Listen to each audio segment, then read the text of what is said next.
Hey Frank, welcome to One the sec. podcast. Thanks for having me. How are you doing? Good, good, man. How are you?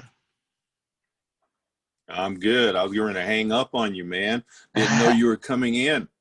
Yes, yes, I'm definitely coming in, man, to meet you, learn a little bit about your story, and see what you're all about. So tell the listeners, whoever's watching this or listening to this, who is Frank and what are you all about, man? Tell us your story.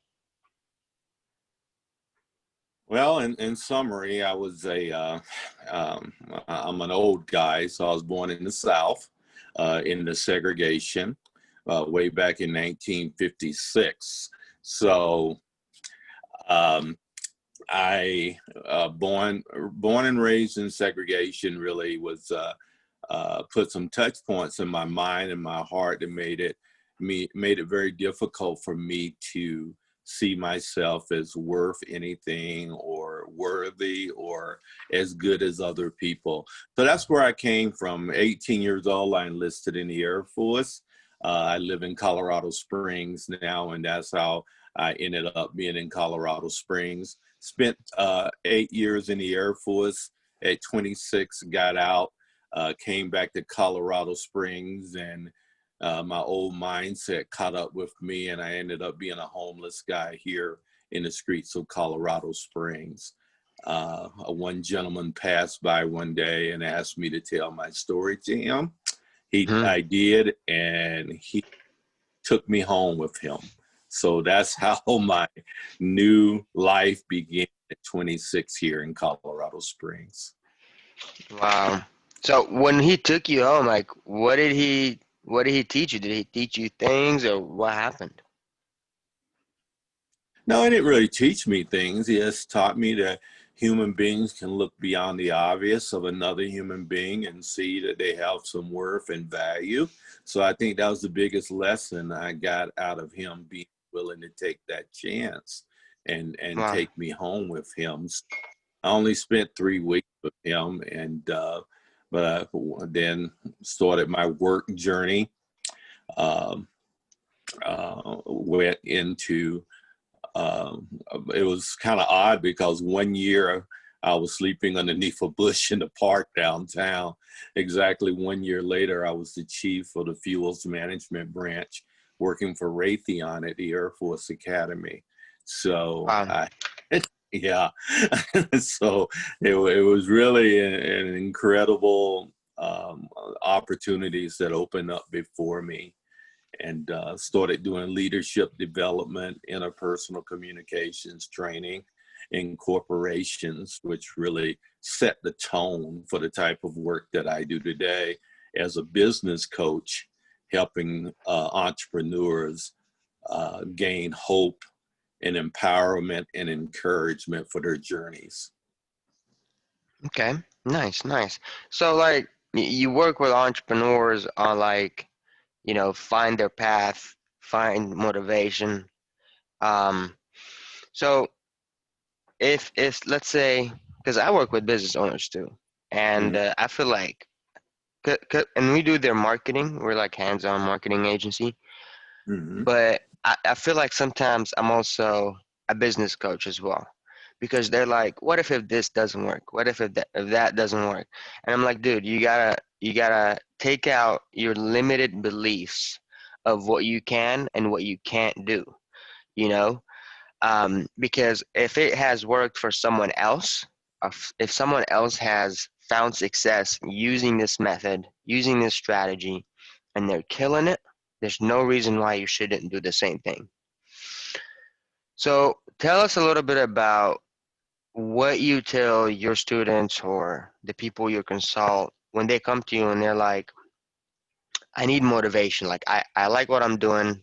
I'm doing something, it's making money, but I need like a push to go forward. Well, the first two things I tell them that we need to discover their why for what they're doing.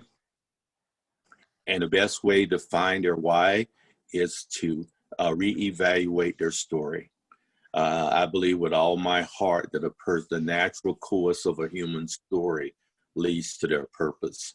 So we take the money out of the equation. I'm not afraid to talk about money, but that's not the initial driving force for why you do anything.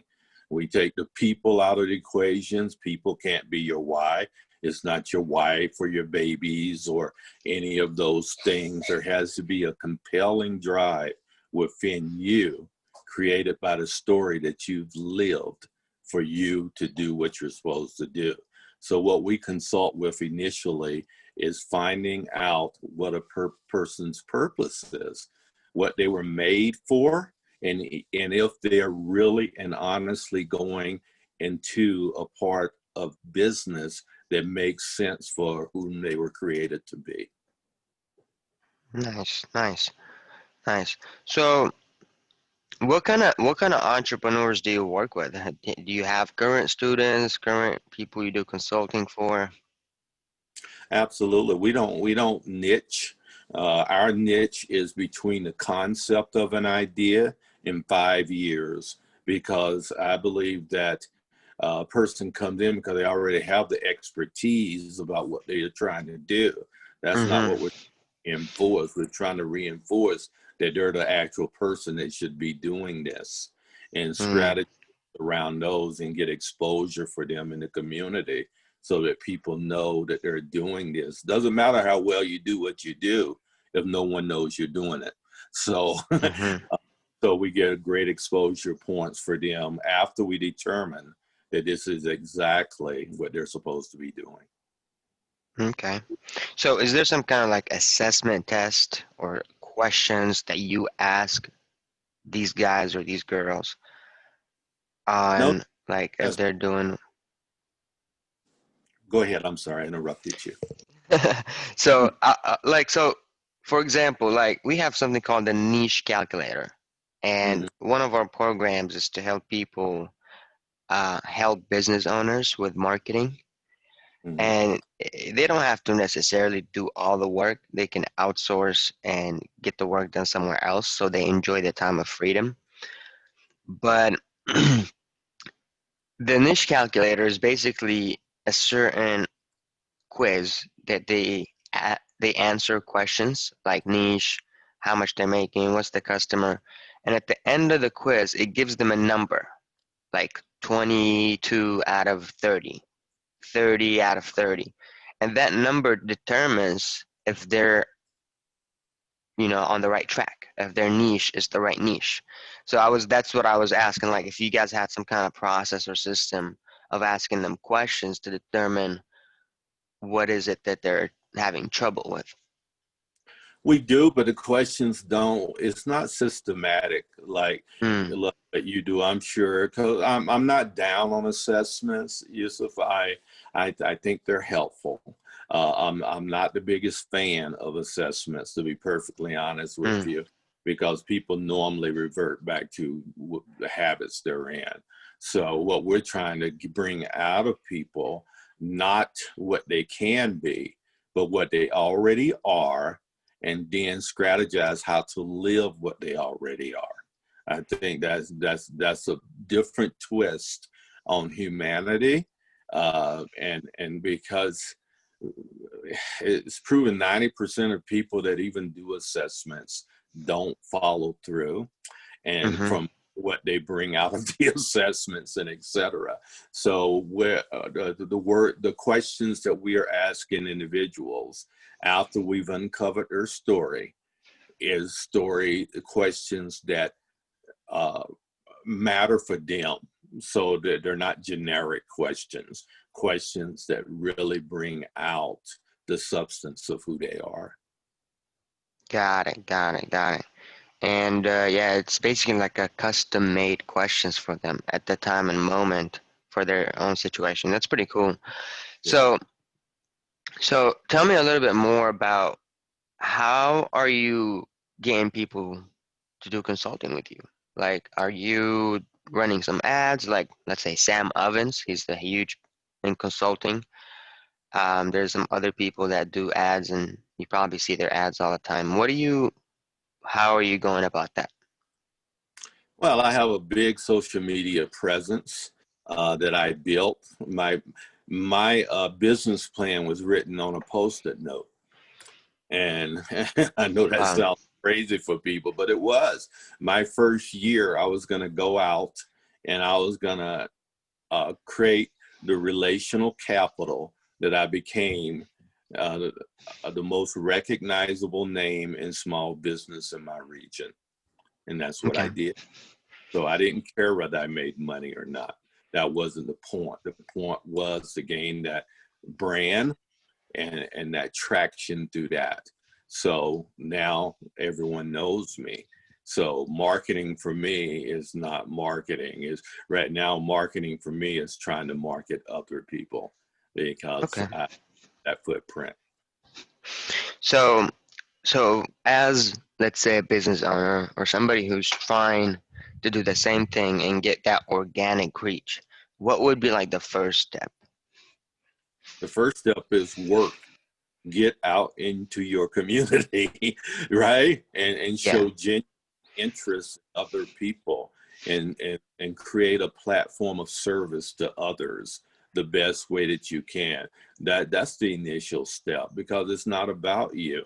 It's about the collective. And when we build a big enough footprint for our community and people and you gain a reputation as caring about others more than you do yourself, then you create a platform where people trust you, value you, and like you. So they give you business. Got it. Nice. That's awesome. That's awesome.